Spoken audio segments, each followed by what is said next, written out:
ايه ده؟ هو في ايه؟ يا رمضان ايه ده يا عيال؟ رمضان جه يا بابا. هو رمضان جه عندنا احنا بس؟ هو مش المفروض فاضل له لسه كام يوم؟ كل سنة وانت طيب يا بابا. وانتوا طيبين، انتوا شفتوا الهلال قبل ما المفتي يشوفه؟ ماما بتقول لك عايزة حاجة رمضان. حاجة رمضان؟ لا ادفوا لي بقى الاغاني دي وتعالوا لي بقى. تعالوا لي لما نشوف اخرتها ايه مع امكم. على حاجة رمضان قال. حاجة رمضان بقى ايه اللي انتوا عايزينها؟ وامكم عايزة كام بقى ان شاء الله؟ يعني حسبة 5 6 7,000 جنيه بس التوتال طلعوا 9,000. ليه؟ 9,000 جنيه ليه؟ هو امكم دي فاكراني شغال في بنك ابو ظبي الدولي؟ يا بابا الحاجة كلها غالية. الحاجة غالية؟ طب ما احنا عارفين ان الحاجة غالية، بس 9,000 كتير قوي. بابا خلي بالك ماما سابتني السنة براحتك. سايباني براحتي؟ ده انا فخاني، ده جايبت اجلي من كتر المصاريف. انما ده رمضان يا بابا ما ينفعش. ما ينفعش ليه؟ دي كاتبالك ورقة كمان. كاتبالي ورقة؟ كل دي طلبات وصفحتين كمان؟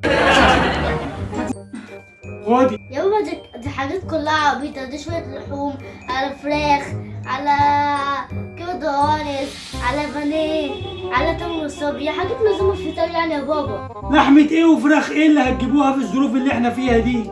ده احنا في حالة تقشف. نجيب بدل فراخ وراك. بلاش لحوم خالص. قلت لا مفيش لحوم خالص. راحت لي نعم يا اخويا. ده الشهر بيجي في السنة مرة. مش لازم، قولي لها خليكي نباتية. يا جماعة ده شهر عبادة مش شهر فراخ ولحمة، حرام عليك. وبعدين جوع وتصح. ها قالت لك ايه؟ قلت لك هتجيب شوية مجمدات فيليه على بانيه على همبرجر على سوسيس كده يعني. لا انا ما بحبش البرجر، روحي قولي لها. قلت لك بلاش البرجر. ماشي. وكمان ما بحبش البانيه، بيبقى طعمه مش حلو، روحي قولي لها. ايه قالت لك ايه؟ قالت لي بلاش قوي البانيه مش مهم. طيب الحمد لله. وكمان بسمع ان السوسيس ده مش حلو ومضر كده. روحي قولي لها. قالت لك ايه؟ ما نجيب ايه يا راجل؟ قالت لك هنجيب ايه يا راجل؟ قولي لها هنجيب فول وطعميه. روحي قولي لها. يا هنا قالت لك ايه؟ قلت لك وانت مش بتتعب بالفول والطعميه؟ لا ما انا ما بقتش اتعب منهم بقى خلاص. قلت لك حتى سلمنا عصير. عصير؟ طب يبقوا فكروني ان انا انزل قبل الفطار بساعه.